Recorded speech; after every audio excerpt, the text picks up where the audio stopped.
Okay, here we are, back to one chapter in the lecture. This is chapter 8, sound effects and dialogue, and it's one of my favorites in the book. Number one, I'm a sound guy, but they broke away from putting all the music and all the score and all of that into this chapter and simply talked about sound effects, dialogue. Sound effects, a lot of people don't even use the word sound effects anymore. They call it the Foley of the film, and we'll talk a little later on about Foley, and there's a little video for you to see about it. And the idea of dialogue. The fact that you have to record dialogue. You have to catch it with a microphone. How do you do that? How do you make it equivalent to what you're seeing on the screen? Because I don't want to get into the history of sound here today. I know people are of the opinion that 1927, The Jazz Singer was the first talkie. It absolutely was not.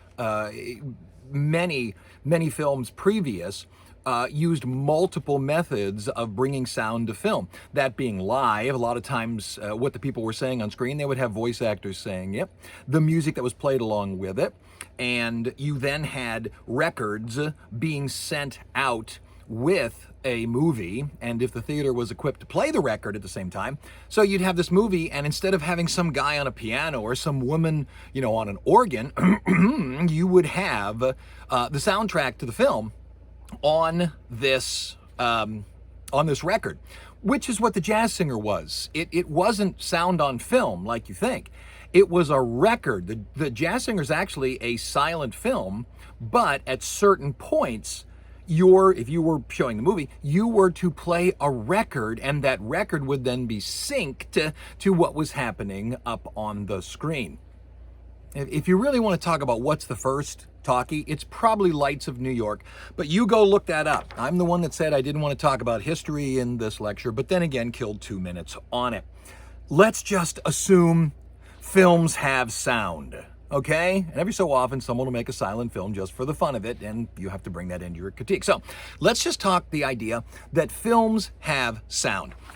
When I taught editing, when I taught advanced audio production, advanced video production, what I would do is I would always start with a documentary, specifically a Ken Burns documentary, which I have up there. Prohibition is the one I have. But you don't have to watch that. If you want to watch baseball, if you want to watch his national parks, you can do it. He has a very specific and a really wonderful method of combining sound with pictures. I get it that the pictures, the video, is forefront. It's what you see. It's what takes over the consciousness as you're watching it. But what Burns does is his sound always equals what you see on the screen. If somebody's narrating, what they say in the narration will show up. If somebody is voiceovering, what you see will be up there. And if he mentions a building, the building will appear. So what you have is this wonderful back and forth between the video and the audio. One must support the other. And the thing about editing video and such, oftentimes people will forget the audio. I have seen it, I can't even tell you how many times. A student will go out, won't bring along a microphone and such, because there's a microphone on the camera. I'll just point it. The guy's 9 feet away, but I can catch it, and I'll fix it in post. Those of you who have taken television have probably been told you're not going to be able to fix everything digitally in post. So you have to bring a very nice picture to the editing timeline. You check white balance, you make sure it's framed, the whole schmeal, and you bring a nice picture to the timeline to edit it. The same exact thought should be put into the capture of audio. The same exact thought should be not only the dialogue, but what's in the background. What's the room sound like? I'll just shut up for 2 seconds. Listen to my room. You have to hear the air conditioner over there. You have to hear there's a fan right there. This is actually an audio studio. You can tell there's some guitars on the wall. If I was to move this thing around, you'd see it. Maybe I'll do it at the end of the video. But I can't put air conditioning in here, or it would all go brrrr. But the fact is, it's over there. so the room has a sound. You want to get an audio studio as dead as humanly possible. You still have to keep it cool. So there is a sound.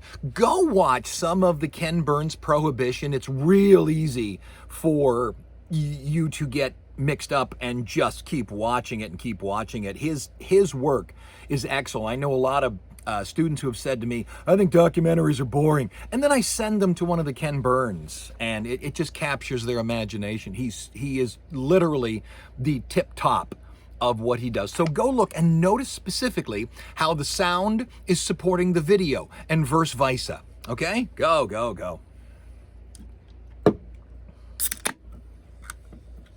No, it's not a beer. It's a LaCroix water, or LaCroix. I don't know. Oh, that's my favorite. I like that one. All right, fair enough. Come on back. When we're talking sound, effects, Foley, and dialogue, what are we talking about? Well, I just mentioned the room.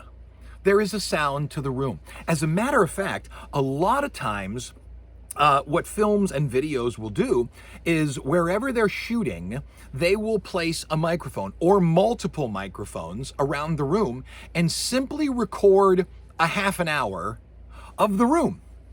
What does it sound like? What does the room sound like? And then what they can do is when they bring in the dialogue and such, because the idea where you're in a crowded restaurant, like when Harry met Sally, when you're in that crowded restaurant, the people all around aren't talking. They're being as quiet as possible. There's an old trick, and there's 100 phrases you can say, but the big one is watermelon 7, because it moves your mouth a great deal. So as you're talking to someone, you shut up, but you got to make it look like you're having a discussion. So say the word watermelon 7 as you're talking, and it kind of goes like,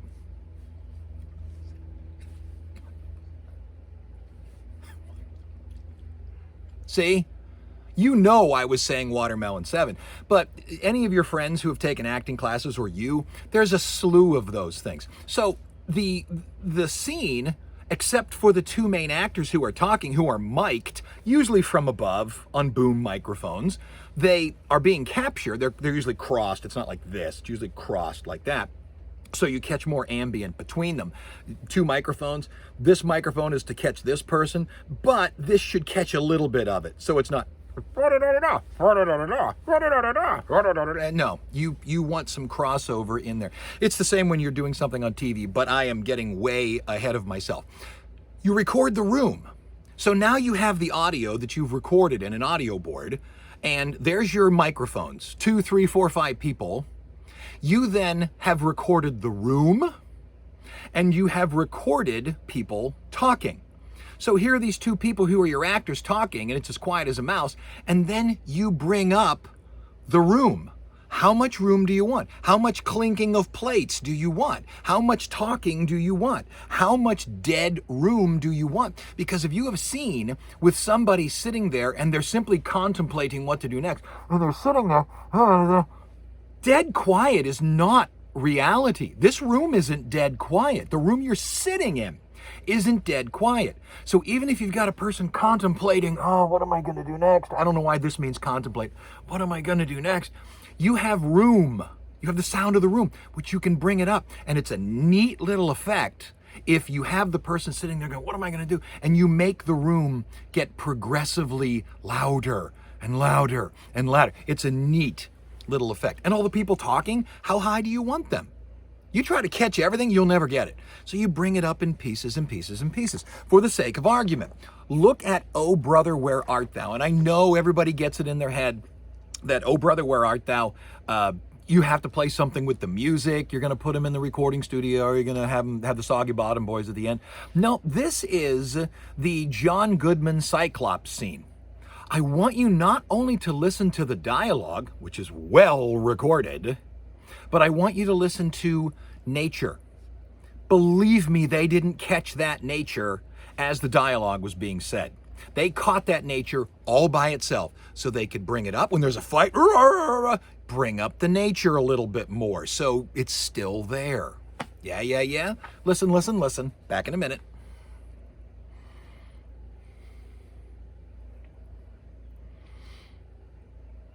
Okay, Pulp Fiction. I want you to listen to the same thing. There's a room. It's happening.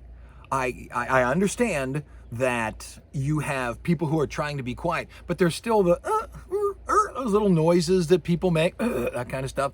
Listen to the room, but I want you to also listen to the dialogue. What year do you think Pulp Fiction took place? I'm going to guess in the 70s.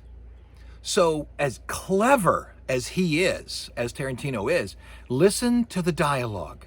It's recorded a little fuzzy.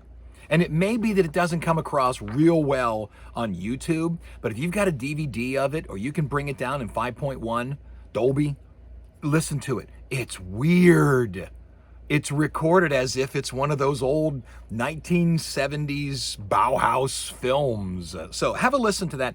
Listen to the ambient noise, what's going on around, but also listen to the voices. You'll find a lot more echo. You'll find not quite as video crisp. Go, run, go.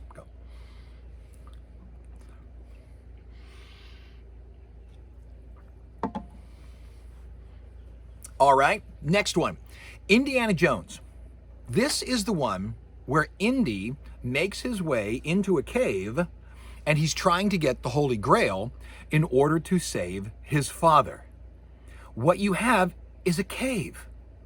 Well, what does a voice sound like in a cave? Well, it echoes. Here's the problem. The vast majority of that probably wasn't shot in the cave. What it was probably shot on was a sound studio where they had control over the sound.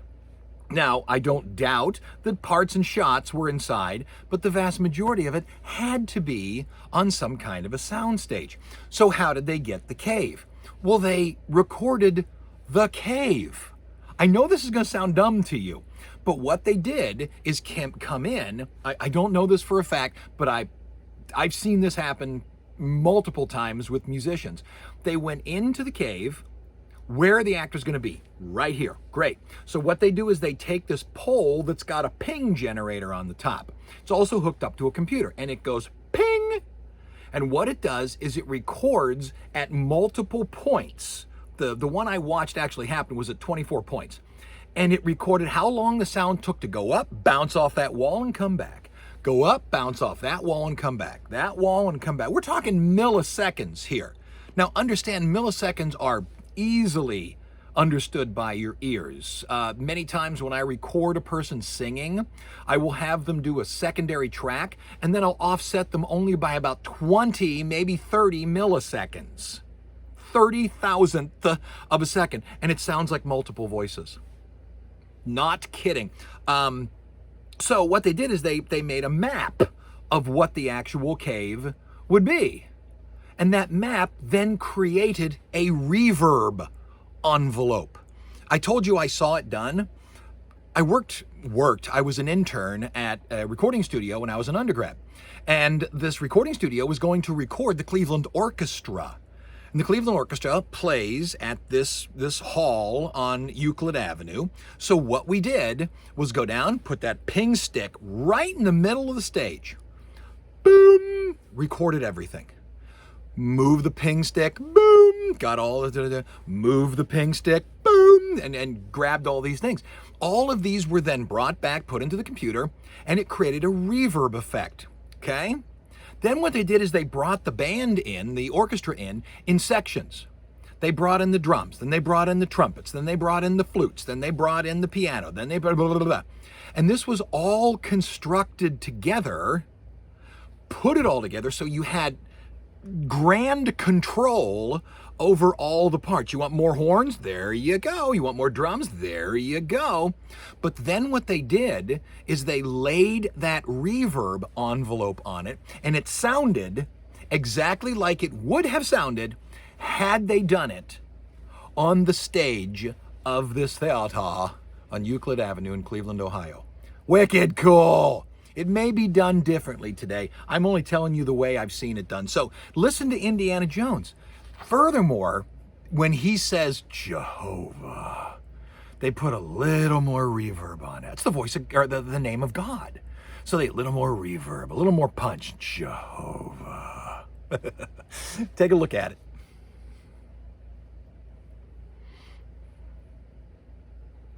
All right, let's talk a little bit about music.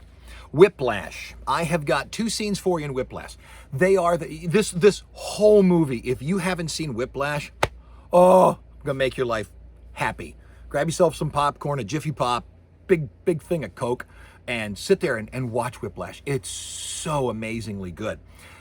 What's great about this final scene, the whole thing is just an exercise in recording music. Until you have played music on stage with a whole band playing around you, you won't understand how perfectly close they got it. This is the final scene where somebody is, the drummer is sort of punked, and then he starts going into Caravan, and you can hear it. And the people on stage are talking to each other. You say, you're listening to this huge, sound coming out. They're talking to each other. Can they hear each other? Yeah, because the speakers are in front of us. Speakers, they aren't back here. They're up here. So we can, with a little bit more voice, talk to one another. And if you're on there with this whole band, it's not that the band's over there and so you can get around. So you not only have the recording of the orchestra, but you have the recording of him moving around. So when he moves around, if he's straight on the band, you're probably going to hear it equal. If he moves over here, you're probably going to hear this side a little bit more than this side, giving what's known as an aural presence. Think of 2 people on a television set, and they're sitting talking to each other. You got a mic on this person, you got a mic on this person. If you simply have both mics panned dead center, it's not going to sound right, because they're not dead center. They're here and here. So you take this guy's, I got to stop that from happening. You take this guy's microphone and you pan it, meaning in the aural space.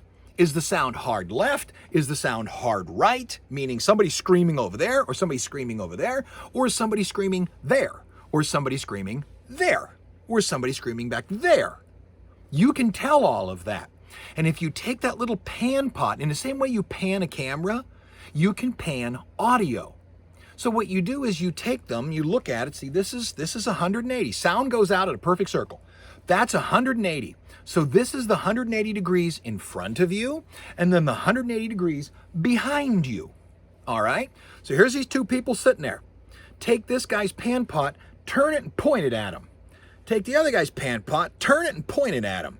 Because he isn't here. He's here. He's not here. He's here. So now you have an aural representation of what's happening on screen. Watch and listen to the audio specifically in this. I've listened to it, and it changes so wonderfully subtly. Go, have a look.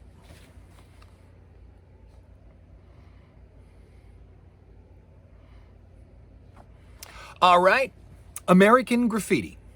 Now, the music in Whiplash is really part of the movie. It is a character in and of itself. It's a specific genre of music. It is a specific instrument, the drums, which is odd sometimes because drums aren't usually a melodic instrument, except the way this kid's playing them, it really becomes part of the jazz system and such, which is, if you watch the movie, you'll know why this guy's such a jerk. He's trying to create the next Charlie Parker and other musicians who are just the great jazz people. He thinks it can't be done, but he keeps trying. American Graffiti is spectacularly wonderful because what you have is a series of songs that help support the video. Okay? You have a series of songs that help support the video. And what you have done in American Graffiti is set the timeline in the 1950s. And thus you choose songs that are from the 1950s, which reinforces. And furthermore, it is a soundtrack, okay, rather than a score. We're going to get into this, but I'll give you this real quick. It's a soundtrack rather than a score. A soundtrack is a grouping of songs that are used in their original form. Maybe re-recording them, but usually in their original form. They may only use a snippet of them, but the fact still remains, they're songs, so it's a soundtrack. A score is the music written specifically for it. So when you watch American Graffiti, listen to the music. it enhances, it relates to, it is helping set the time of the film. And if you want, I've also got Titanic thrown in there. Yeah, Titanic had "Near, far, wherever you are." She beats herself on the chest for some reason. But other than that, it's really a score. It was a very, very popular score. So when you listen to the Titanic, listen to the music and watch again in the same way that American Graffiti sets time because of the songs are chosen. Titanic does the same thing. It not only sets time, it sets, is this exciting? Is this not? Is there trouble? Is there what have you? And we're going to get so much more into that in the next chapter. But see them against one another, American Graffiti as opposed to Titanic. Go.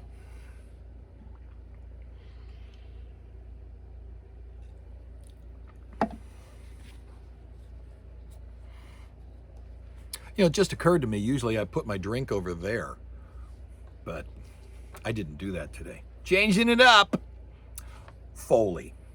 Foley. These are the sound effects. These are the sound effects.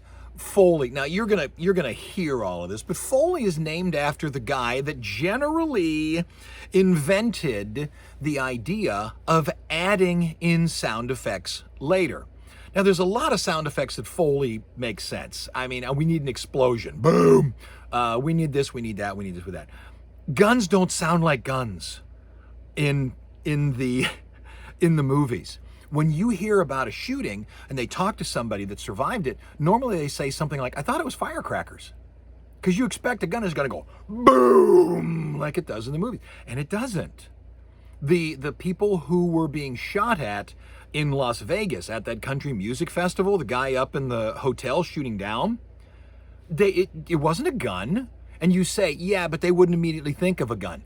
I understand that, but if a gun sounded like a gun does in the movies, you would think of a gun. A lot of people said, well, it's got to be fireworks. It said a lot of them were looking up in the sky. Where are the fireworks? They expected the blue plume, the red plume, the white plume. And it didn't happen. It sounded like fireworks. So when you're talking about Foley, I've also heard that explosions, and I've never been around a lot of explosions, they don't sound like people want explosions to sound. It's explosions for some reason have to have two booms. Rather than just going boom, it should go boom. They don't sound like they do. But it's not just the obvious stuff. A dog is walking across a hard floor. In fact, it's what starts that little video. You can't really catch that. So what you do is you take, I think they're paper clips on the thing. You click, click, click, click, click, click, click, click, click. There's all kinds of stuff for Foley. I do an audio class and I have people kind of come up with cute ways of doing Foley. I want you walking in the snow. So what you do is you take corn flour. If not corn flour, some other like talc, something like that. And you pack it down and you take your fish and crunch, crunch, crunch. I did a radio commercial one time where it was for a golf course, and we had to have the ball going in the hole. That's that sound that every golfer just loves. So we tried to do it with a ceramic cup, and we dropped a golf ball, and it was just too tinny. It was ting-a-ling-a-ling-a-ling. That's not what it is. So we found by dropping a wiffle golf ball in it, it made the perfect sound. We had one where somebody had to walk across a wooden floor. So we took pieces of wood and just shooed across it. And each time there was supposed to be a spur that went clink-a-ling-a-ling. And we found that taking a quarter and dropping it and pushing it with our finger immediately. Drop it, push it with your finger. Drop it, push it with your finger. Sounded like a spur. And again, there's a lot of suggestion to that. On the radio you say, well, Jim, you're wearing your boots. And now I see it. Television, you got to show me some more. Visual, you got to show me some more. Movies, you got to show me some more. So look, Foley is absolutely a wonderful thing. And once you understand that everything you're seeing on the screen is pretty much laid in there, it's almost amazing that they're doing it. And furthermore, you'll start to catch them. You'll start to catch the Foley being off. If you have like popcorn going off, something like that, you'll catch the noises not being quite on now that I've made this known to you. Go watch Foley. Go, go, go, go, go, go, go, go, go.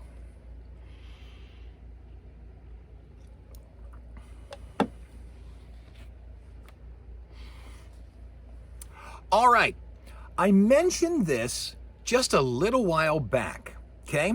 There is the aural sound, what's going on around. But furthermore, there is what's known as dimensional sound. The book says three-dimensional sound. Honestly, I've never heard it anything but just dimensional sound. But if you want, what they're talking about is this way, this way, this way. Okay, X, Y, and Z axis.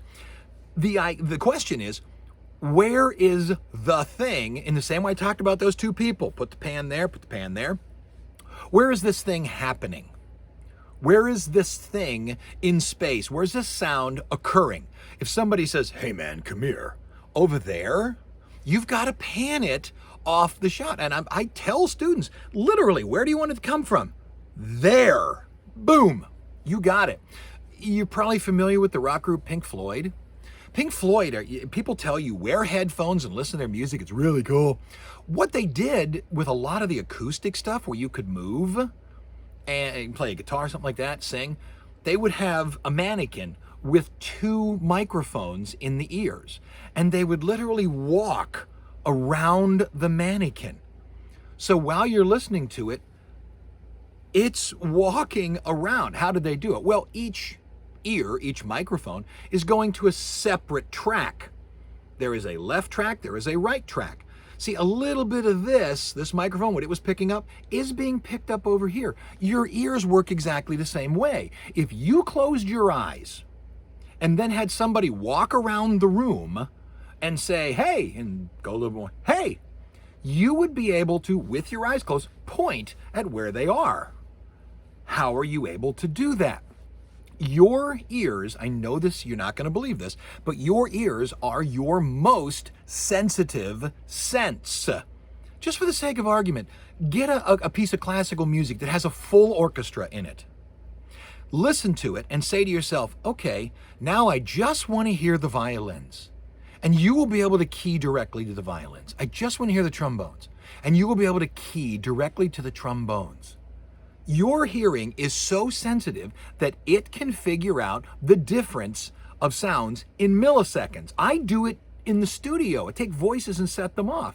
So if somebody is here and goes, hey, it's going to hit this ear before this ear. The time between this ear and this ear is what gives you what's known as directivity. Thus, three-dimensional sound. You're inside of a circle. Boom, 180. There's 180 degrees in front of you. There's 180 degrees behind you. So you have the front 180, you got the back 180. Usually in pans, you're still in the front 180, and it's somewhere in this hard right, hard left, okay? If you're watching on a television that's using the television's speakers, they're not separated enough. Yeah, there's some separation, which is why a lot of people have gone with, I have one, this 5.1 audio setup. What's wonderful is when you get these setups, you can get, and I have these linked here for you, you can get a testing video or a piece of testing audio that will go,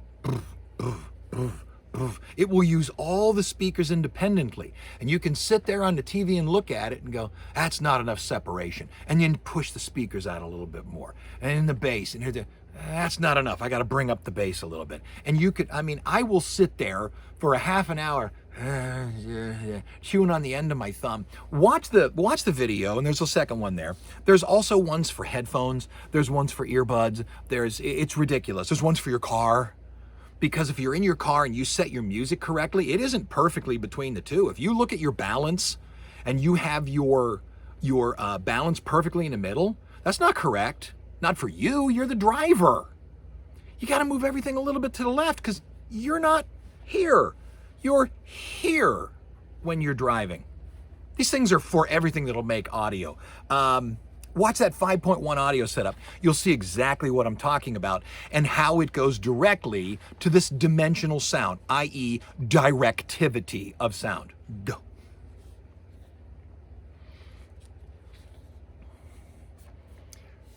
If you want to have some fun, if you want to wear headphones, you're in an audio studio, and you want to watch some stuff and really hear the I mean, the minutia that true audio people do to give the impression to, and in the same way Burns does it, the idea, Burns, the documentary filmmaker, the video must equal the audio must equal the video. They must be this cohesive, symbiotic partnership.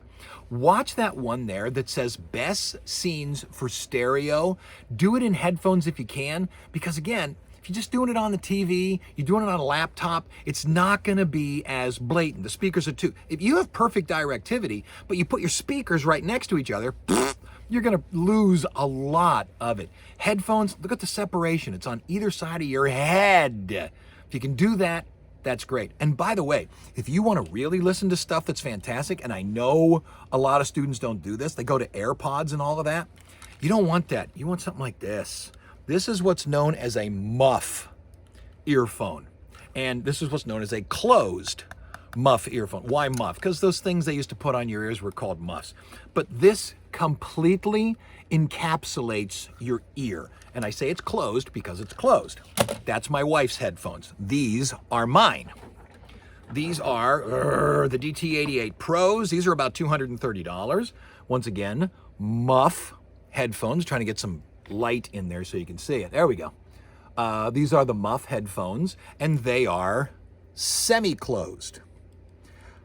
Why do I like this? I wish I had an answer for you. There's a million websites that'll tell you why you should buy one or the other, but I've always liked the semi-closed, so there is a little bit of the world around. It's one of the reasons I don't really care for noise-canceling headphones. To me, it sounds too fake.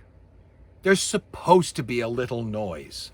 There's a lot of people that will produce music, and they'll make it so perfect. They'll take every note and they'll just move it right to the perfect frequency and all that. It's fake. Music should have mistakes, should have notes that aren't quite right there. Makes it real.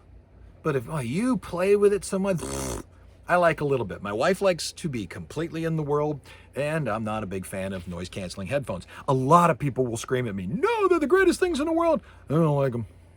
I don't like them. So go. Watch those two. Best scenes for stereo headphones if you can do it, and dig that one too. Go.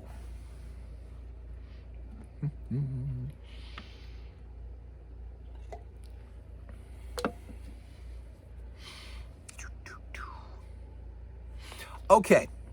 Let's go to another idea, if you would. On-screen and off-screen sounds.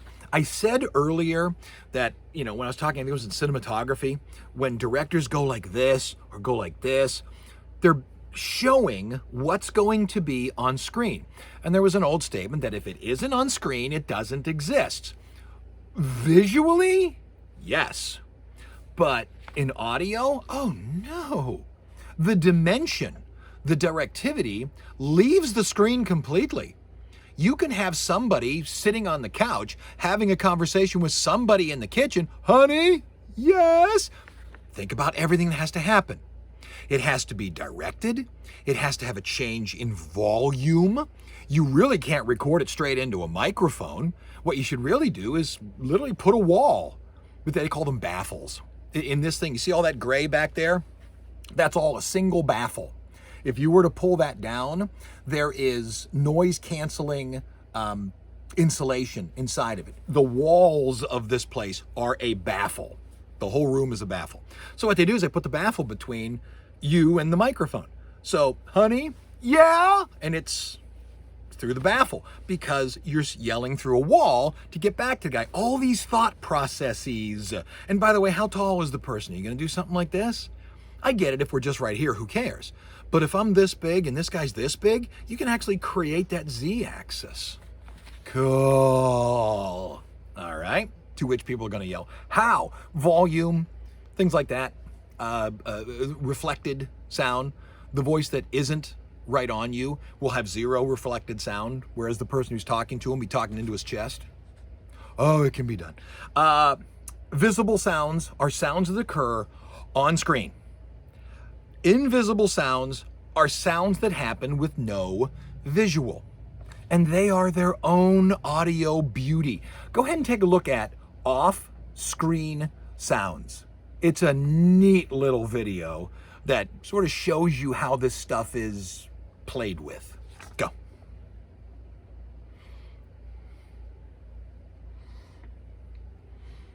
All right, coming back, yet even more stuff. Objective point of view sounds, subjective. I always think of it as it's inside the subject, the subject of the scene. Objective are sounds that occur outside of the person. There is then what did I say that right? Yeah, objective is outside of the person. Subject is inside of the person. I'll tell you one that I have the town up there. The effect starts at 2:35, but feel free to watch the whole thing. People put down Ben Affleck so much. You got to watch this movie, The Town. So good. Not kidding. Watch The Town and watch when the flash grenade goes off. The point of it, it might not be a flash grenade. I think it would be a concussion grenade. It isn't to create a flash so much as to go boom, to deafen the people. Every one of you has heard a sound so loud it deafens you for a little while. And what happens? Just everything becomes like this, and you have that high tinnitus over top of it. Everyone's done that. So when that thing goes boom, watch, it goes from objective, because somebody yells, cover your ears! That's objective. And then boom, and all the sound goes and just as the ears are starting to come back, no! You'll see what I'm talking about. Go watch that.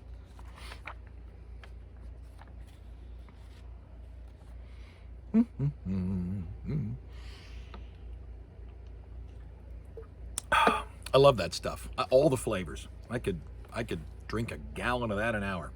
That would be bad. Let's talk also the idea of subjective sound that really no one ever hears. Thoughts. Think of, and this is, I love talking about audio in terms of, and I used to have my public speaking people do this as well, but the idea of, in audio, let's say you're reading Edgar Allan Poe's The Raven. What does the Raven say? Nevermore. No, he doesn't. The Raven says nothing. If he does say something, he goes squawk, because that's what a raven does.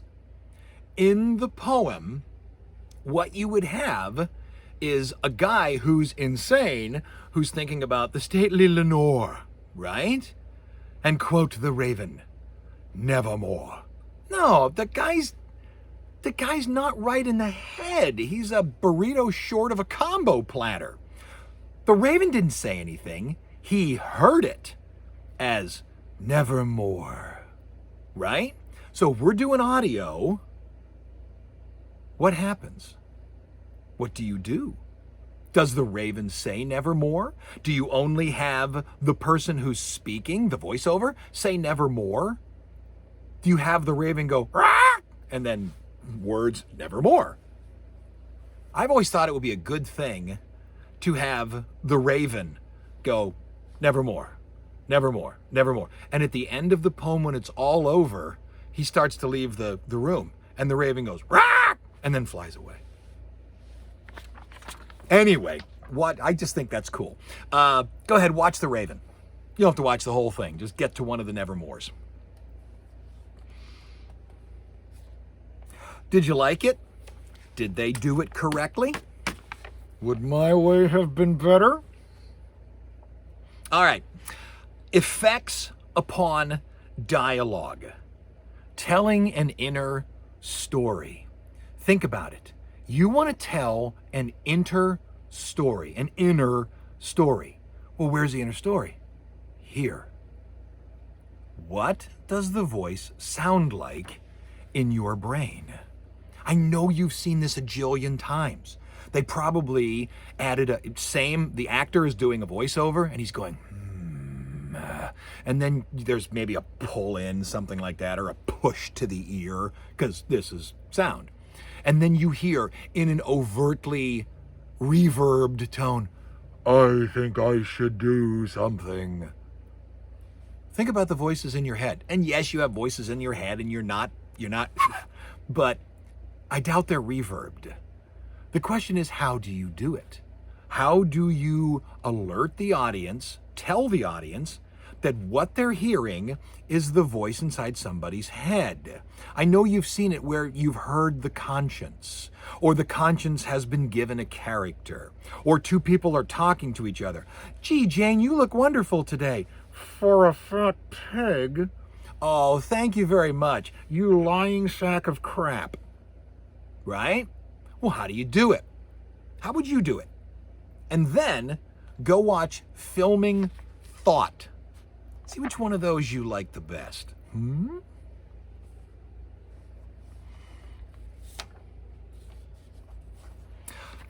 Earlier this week, I showed you a scene from Major League, the baseball movie about the Cleveland Indians. And although it's shot very well, one of the things that bothered me about it is they use the Kuleshov idea of slowing things down, show me the same thing 7 or 8 times, but they didn't do the sound. So when the guy bunted, they may have spread that one out a little bit, but then you heard Bob Uecker go, "Hayes bunts!" Shouldn't it have been, "Hayes," but you get the general idea. And then you hear Bob Uecker later on, "Here's the throw!" Very, very Adam Sandler.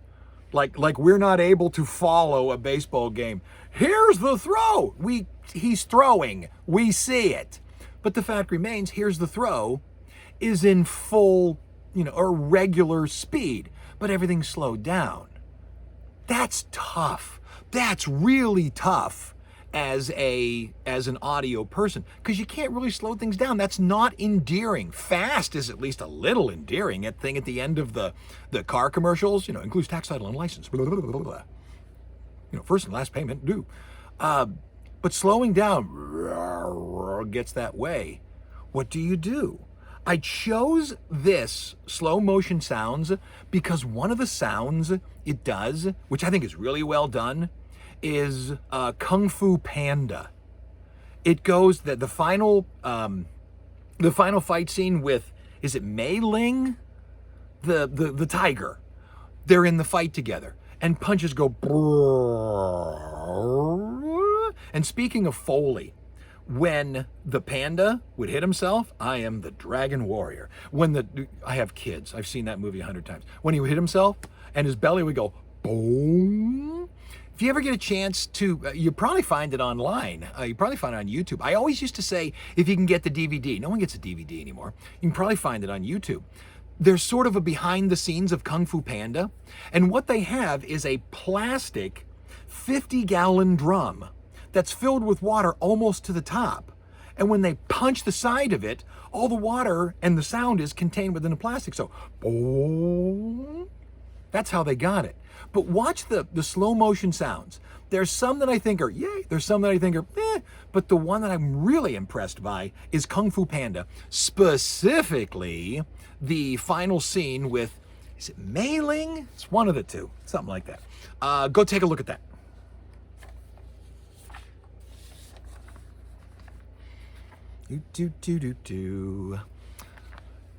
Let's scroll this down just a little bit. All right, there is this interesting thing that lies between Foley, because Foley is representing a true sound. A guy cracking his knuckles, a dog walking, somebody peeing on the ground, that splash of water. I'm trying to remember, it's an Alien, when the pod, that kind of thing. What they did is they took a can of dog food, opened it up, and let it fall. I believe for the shower scene in Psycho, I think it was a cabbage. I may be wrong about that. It may be a head of lettuce, but that wick, wick, wick, wick. That's how they got it. And a lot of times with Foley, it's really the thing. If one of the bits is that it's a screen door, And they'll literally get a screen door and put some salt water on it, and it'll start to rust. It's literally the thing.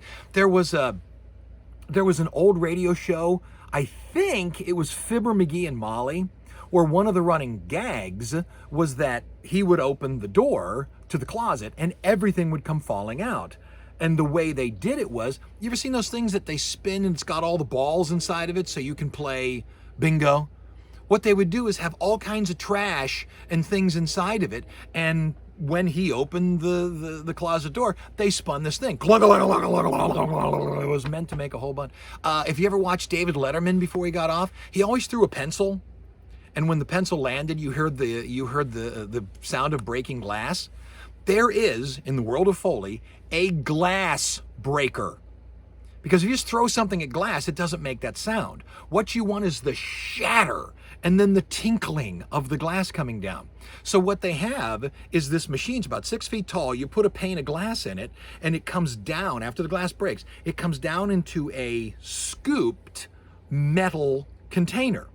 And it doesn't just hit the glass to break it. It puts it, grabs it by all four corners, and racks it, twists it. So it doesn't just snap, it shatters.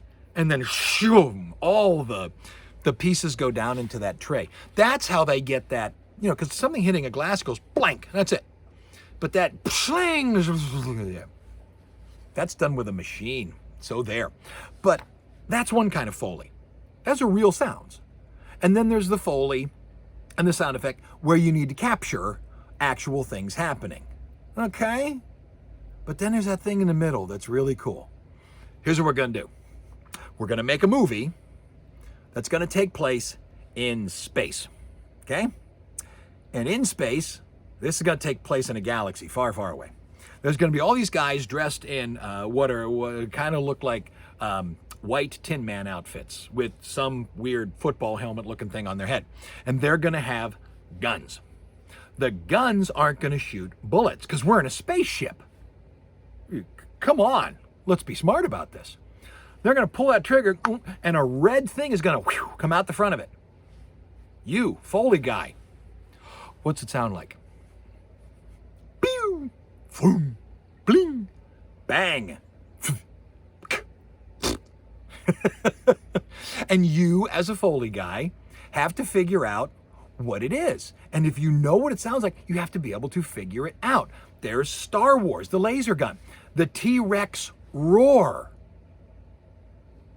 We don't know what a T-Rex sounds like, but what is it? I've heard a million things for the T-Rex roar, that it's a backwards lion. No, it can't be. Because a lion goes, roar.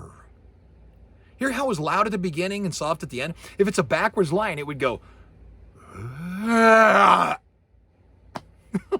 can't be a backwards lion. Maybe they threw some lion in there. I've heard it's a combination of an elephant roar and a lion's roar and a bear howl, and maybe, I don't know, but still the fact remains, hey Fred, we're going to do this movie about dinosaurs, and we need a T-Rex to roar. Go make it. No one knows what it sounded like. It could just very well go, ah! Like Jerry Stiller. Ah! So, have a look, T-Rex roar, Star Wars laser gun, and also Chewie's voice. Here's Chewbacca. I don't know why people are so blown away by I am Groot. And the fact that I am Groot. And everyone can understand what he's saying by his inflection and his facial being. Chewie never said anything other than, I can't make the noise. That was the first I am Groot. And the guy who did the Millennium Falcon, he understood him perfectly. And all he ever went, that's the first I am Groot. Yeah, go take a look at Star Wars, Chewie.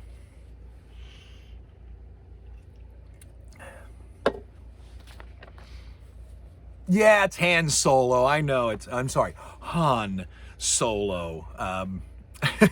You lecture long enough, you forget things. You don't write it down. You just assume it's going to be in your brain. Who would forget Han Solo? One more quick thing. Actually, two more quick things. Transition sounds. getting from here to there.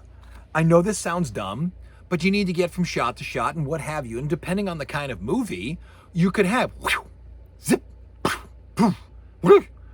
there's an entire industry that makes those.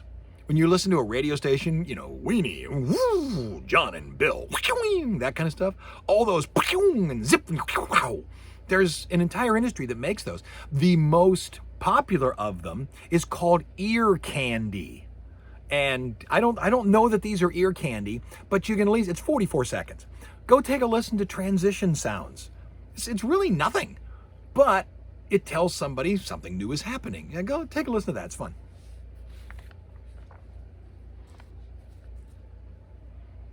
All right, voiceover narration.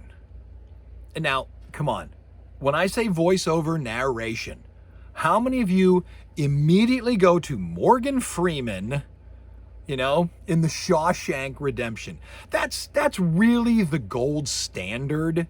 And of course, he was used in the Penguins documentary and such, but that and James Earl Jones's voice on CNN, that's really the gold standard of it. But voiceover narration happens a lot. It's a very easy way to save time, to save shots. So somebody's pulling into New York City and you hear the voiceover narration. Jimmy and I have been driving for 20 hours. We came up from North Carolina. You've seen it all. We do this all the time in audio production, something that's not going to be with a video.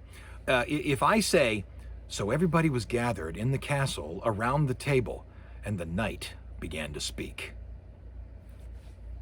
That's it. You see it. We're in a castle. My castle doesn't look like your castle, but we're in the castle. The knights, you can see the knights. Some of you had a helmet on them. Some of them, it's the Dark Knight from Monty Python. None shall pass. But you saw it all.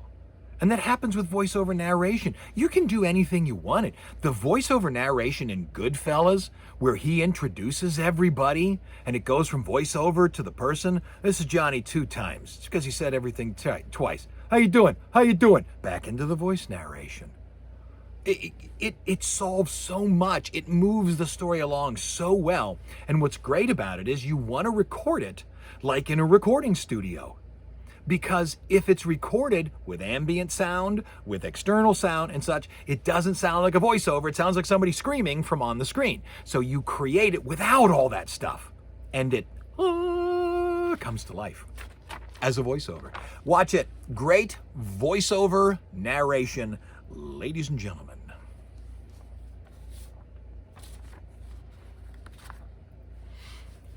There's an old fun... Boy, did I go long today. There's an old, fun question.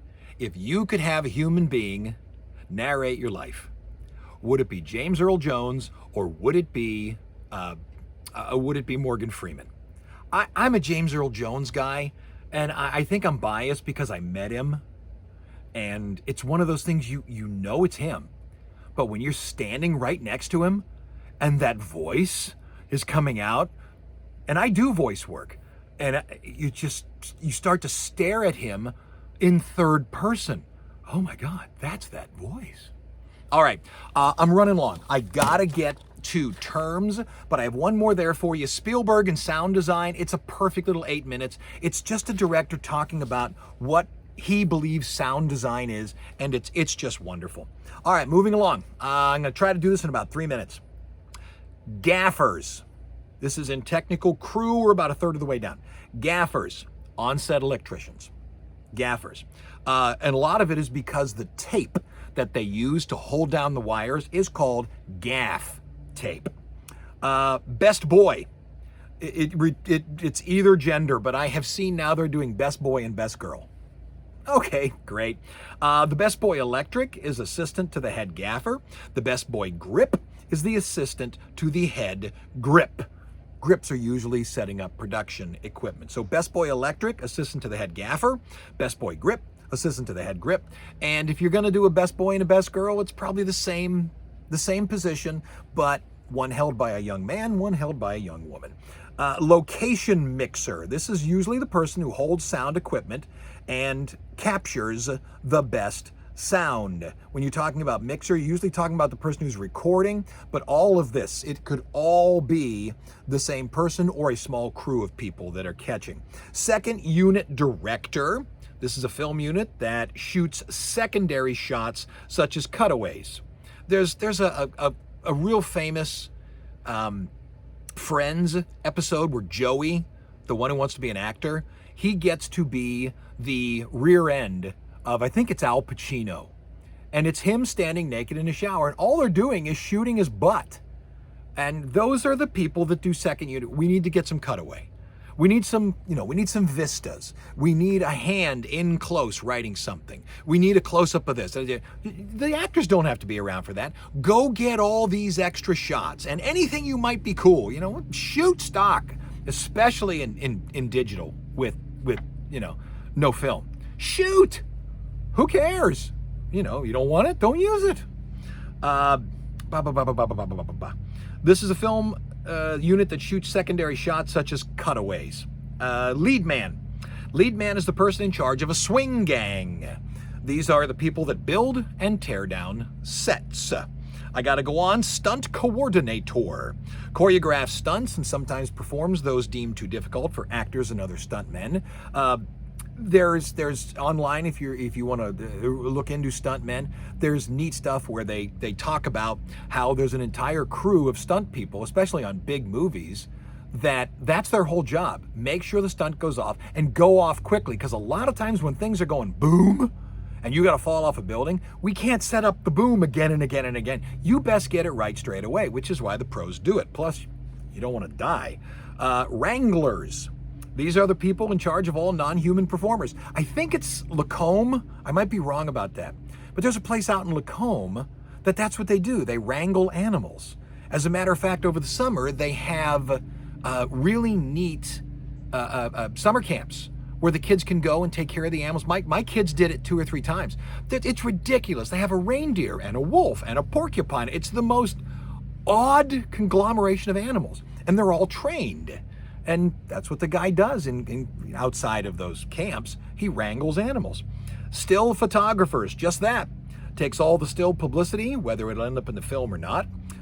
Most time takes publicity shots for the film. All those shots you see that come up on Entertainment Tonight, what have you, that has Tarantino behind the scenes talking with somebody, you got somebody walking around just, hey, Fred, Gwendolyn, take shots of everything, except when we're shooting. Don't do that, but once the camera stops rolling, bang, bang, bang. Document it. Caterers, food. I've heard that caterers, they have to feed everybody and keep everybody happy. So it is possible for the catering table to be just enough to get you fat. Transportation coordinator. He and probably a crew get people from where they are to where they need to go. Everything from simple, from the trailer.